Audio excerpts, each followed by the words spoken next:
मेरे गुरुजी स्वामी राम स्वरूप योगाचार्य जी को शत शत प्रणाम, जिनकी वजह से मैं वेदों के विषय में कुछ बात करने के योग्य बनी।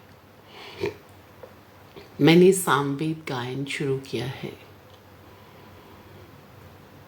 शुभ कर्म जीवन में ज़रूर जोड़ने चाहिए, क्योंकि अल्टीमेटली यही हमारे कर्मों की मार्कशीट्स बन जाते हैं, जिसके अनुसार हमें अगला जन्म मिलता है। कोई अस्पताल में बीमार है, रोगी है, उसकी मदद करें, उसे खाना दें। अगर आप उसको जानते हैं, मतलब शुभ कर्म करने के लिए क्या है, बहुत सारे कर्म हैं। आप रोज़ सामवेद का गायन सुने, ईश्वर की उपासना है। पृथ्वी पर इतने ऋण हैं आपके, आप रोज़ अग्निहोत्र करें, वातावरण को शुद्ध करें, जो मल मूत्र का त्याग करते हैं उसका ऋण उतारें, वातावरण को शुद्ध करें, तो ये भी शुभ कर्मों में जाएगा। ओम का जप नित्य करें। जिन्होंने दीक्षा ली होती है अपने आचार्य से, नारद जी के एक दिन मैंने पहले भी बताया, बुंजा गुरु 52 गुरु हुए, और लेकिन उनको सेटिस्फैक्शन नहीं हुई। उनको लगा ये गुरु तो हैं, बट ये मुझे ईश्वर का दर्शन नहीं करा सकते हैं, मुझे ईश्वर का दर्शन करना है।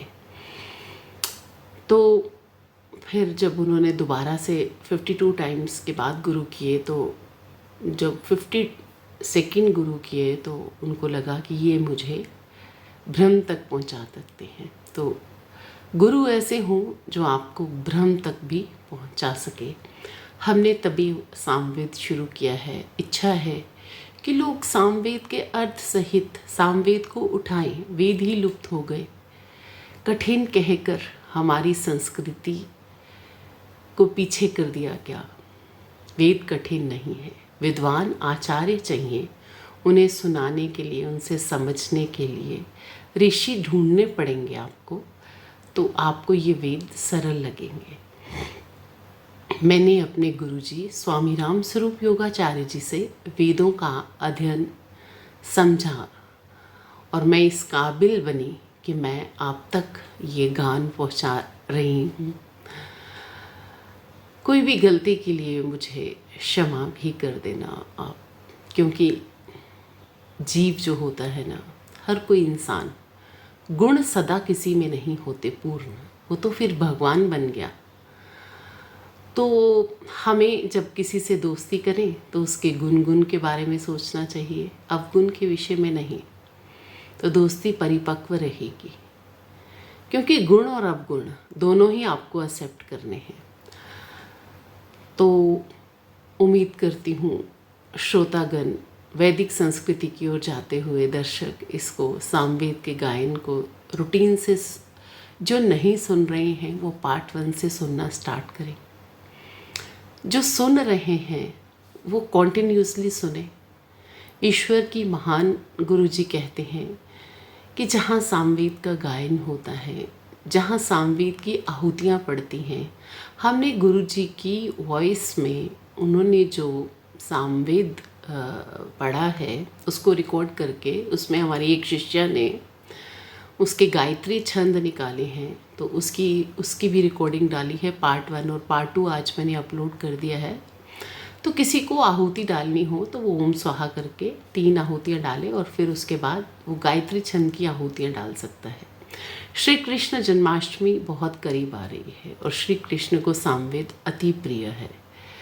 तो उम्मीद करती हूँ कि जो भी कृष्ण के उपासक हैं, वो श्री कृष्ण की आज तैयारियाँ पूरे भारतवर्ष में जोर शोर से आने वाली जन्माष्टमी की तैयारियाँ शुरू हो गई हैं। मैंने भी अपनी तैयारी काफ़ी दिन पहले शुरू कर दी, अप्रोक्सीमेटली 1 अगस्त या 29 जुलाई है सो, और सामवेद का गायन शुरू कर दिया क्योंकि उन्हें अति प्रिय है और मैंने गाना शुरू कर दिया। उनकी कृपा परिवार पर भी बरसे, ये मेरी हृदय से कामना है। गुरुजी का आशीर्वाद रहे और आप सबके घरों में भी सुख शांति समृद्धि हो। तो आइए हम सामवेद का गायन आरंभ करते हैं। ये मैंने सामवेद रखा है, संहिता है ये, क्योंकि जो वो होता है ना, आप ये कह सकते हैं कि जो ऋषि लोग वाणी बोलते हैं वो वेद है, जो उनके हृदय से, जिनको असंप्रज्ञात समाधि प्राप्त हो गई है अष्टांग योग का अभ्यास करके।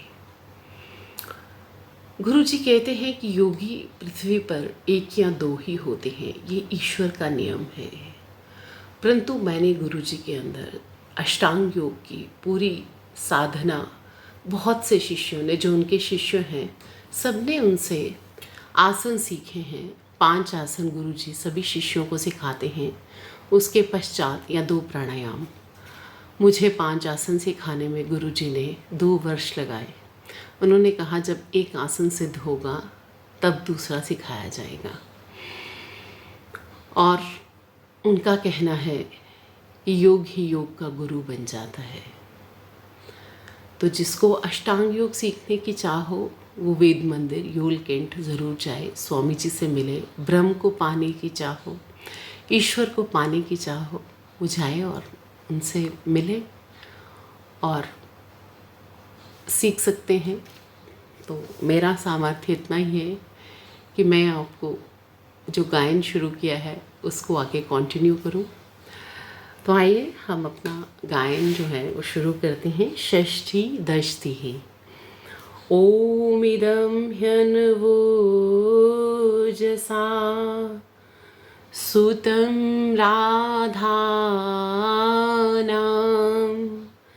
पते पिवा त्वास्य गिर्वनः। ॐ महामिन्द्रः पुरश्च नो महित्वमस्तु वज्रिणे द्योर्नप्रथिनाशवः।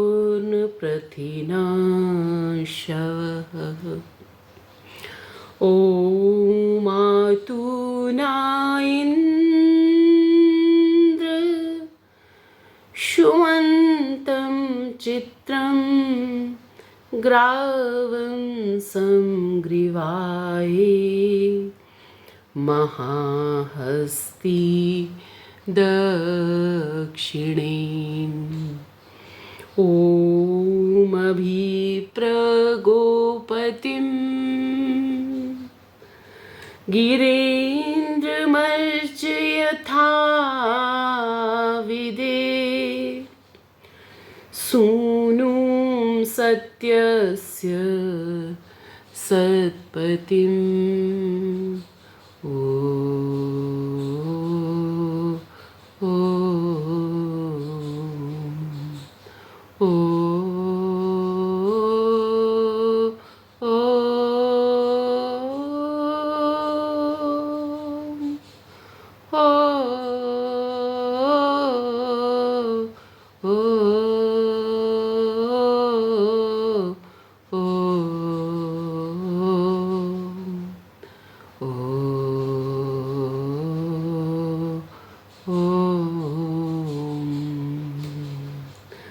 ॐ कयानशिचत्र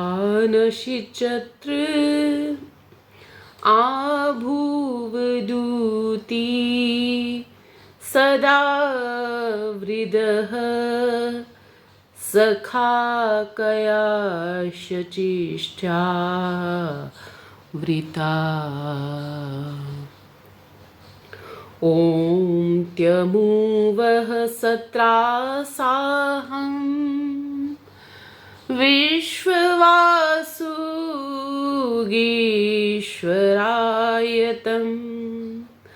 आचाव्यस्यूतये।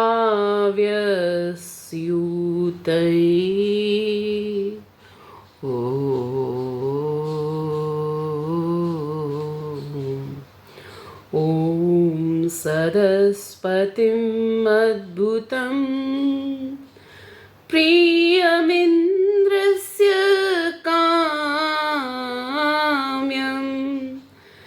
सनिं मेधां यासिषम्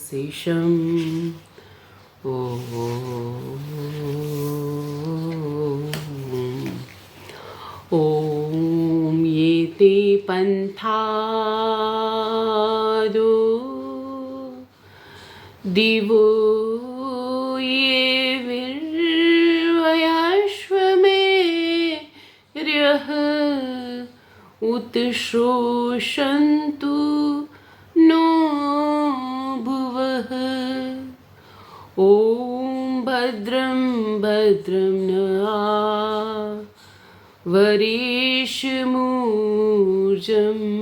शतकृतो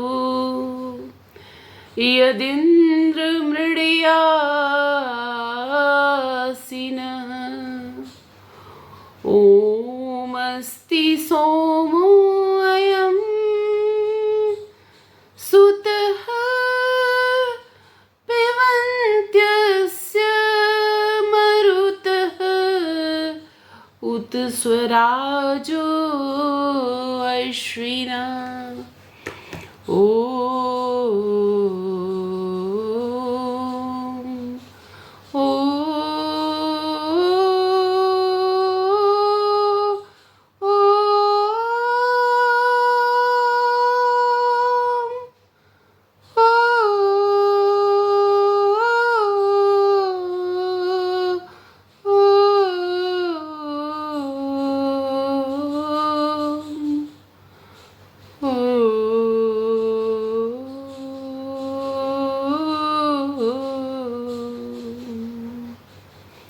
ओम ओम ओम।